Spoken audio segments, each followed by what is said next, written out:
Welcome to Storytime at Swanee River Regional Library. My name's Miss Melissa. This is my friend Sally.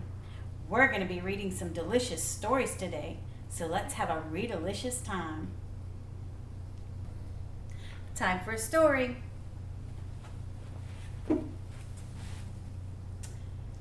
Badger's Fancy Meal by Kaiko Kaza.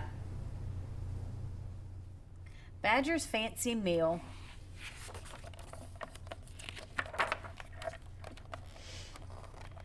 Badger's den was full of food, but he was not happy.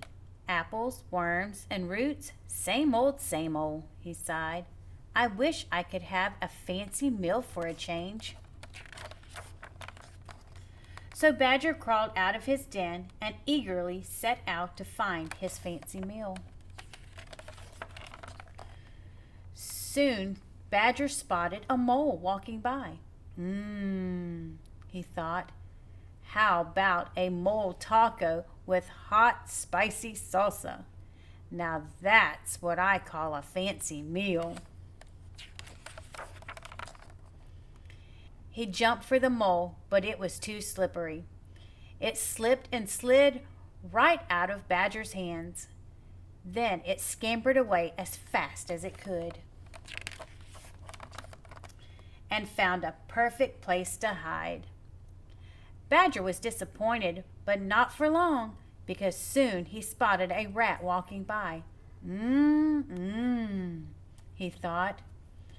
How about a rat burger smothered in cheese sauce? Now that's what I call a fancy meal.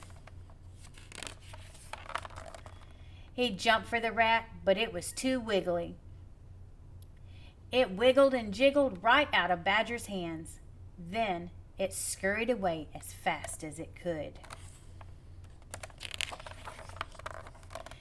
and found a perfect place to hide. Badger was disappointed again, but not for long, because soon he spotted a rabbit walking by. He thought, how about a rabbit banana split covered with hot fudge? Now that's what I call a very fancy meal. He jumped for rabbit, but it was too quick. It hippity-hopped right out of Badger's hands, then bounced away as fast as it could and found a perfect place to hide. Poor Badger! He had lost 3 meals in a row, and now he was really, really hungry. He screamed, I'm so hungry that I could eat a horse.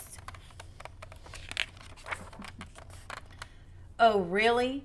Said a loud voice. Badger couldn't believe his bad luck. There, glaring down at him, was a big, mean-looking horse. You eat me? Sneered the horse. I don't think so. Now stop badgering me. And with that, the horse kicked Badger way up in the air. Badger flew and flew and flew some more until thump, he landed right back where he started in his own den. Thank goodness I made it home, exclaimed Badger. Who needs a fancy meal anyway? I have plenty of good food right here. But Badger was wrong. His food was all gone. Instead, all he found was a short note which said, Dear whoever lives here, sorry for dropping by uninvited. A nasty badger was chasing us, and we had nowhere else to hide. The apples, worms, and roots were delicious. Thanks for the fancy meal. Burp. The end. Time for a flannel board.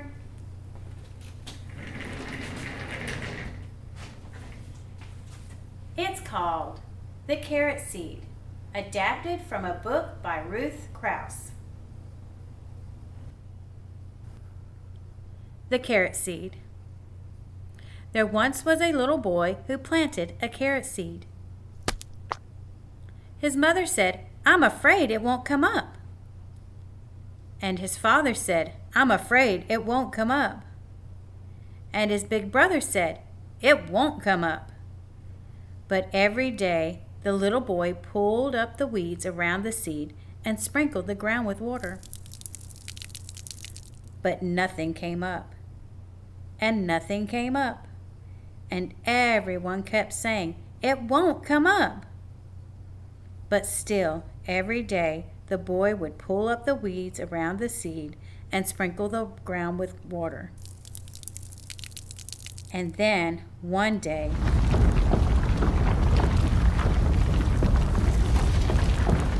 a carrot came up, just as the little boy had known it would. The end.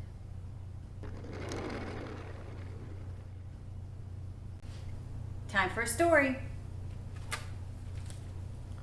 Dozens of Donuts, written by Carrie Finnison, illustrated by Brianne Farley.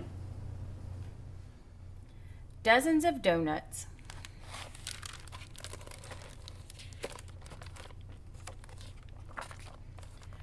Early one morning, as autumn leaves scatter, Luann's busy stirring a big bowl of batter. She'll eat some sweet treats, then warm and well fed, she'll sleep away winter tucked tight in her bed. 1 dozen doughnuts hot from the pan, toasty and tasty and all for ding dong. Woodrow, do you have enough for a neighbor to share? Sure, says Luann, and she pulls up a chair. 1 dozen doughnuts hot from the pan, half are for Woodrow, the rest for ding dong. Clyde? Luann, feeling generous, offers her plateful. Doughnuts, my favorite, says Clyde. I'm so grateful. You're welcome. Dig in. I'll make more, says Luann.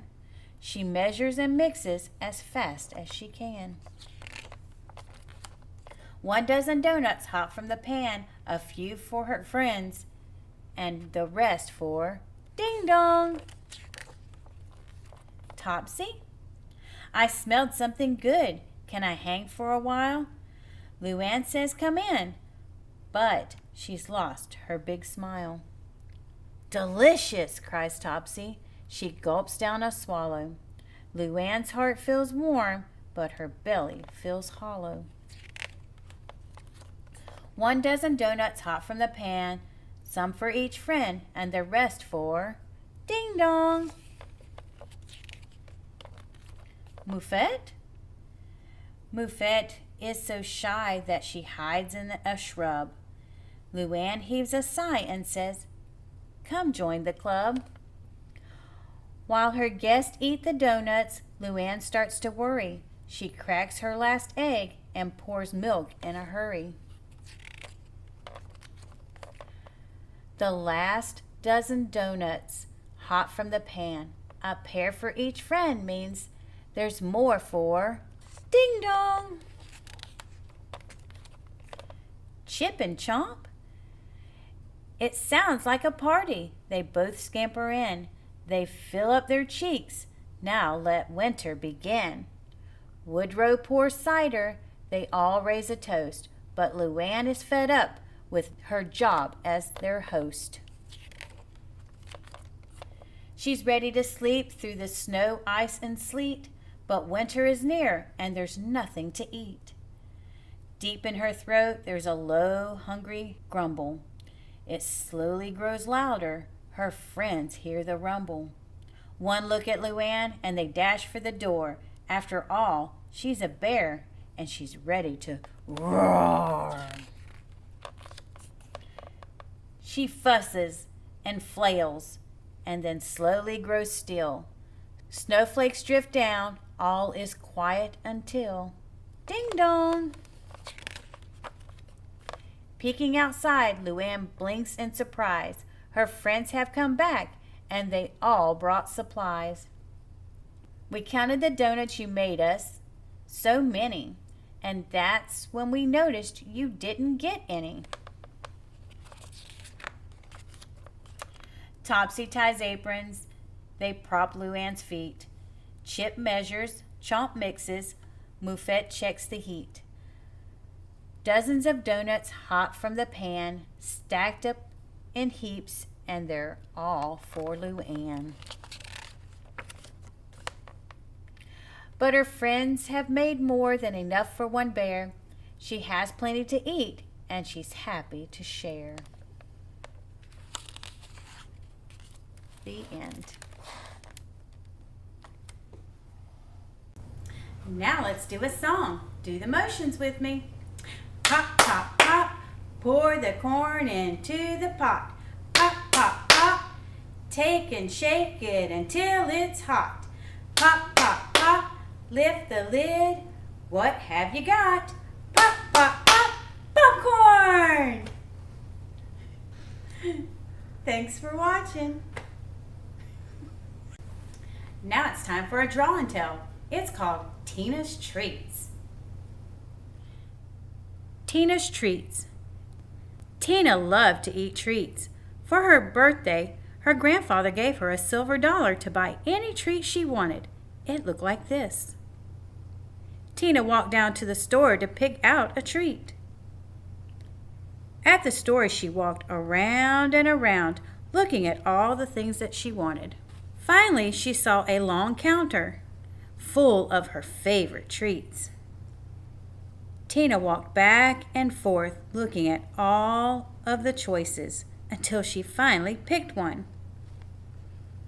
She paid with her silver dollar.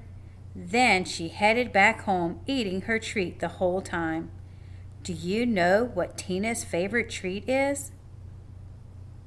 Very good. It's an ice cream cone. The end. Time for a story. The Wolf's Chicken Stew by Kaiko Kaza. The Wolf's Chicken Stew.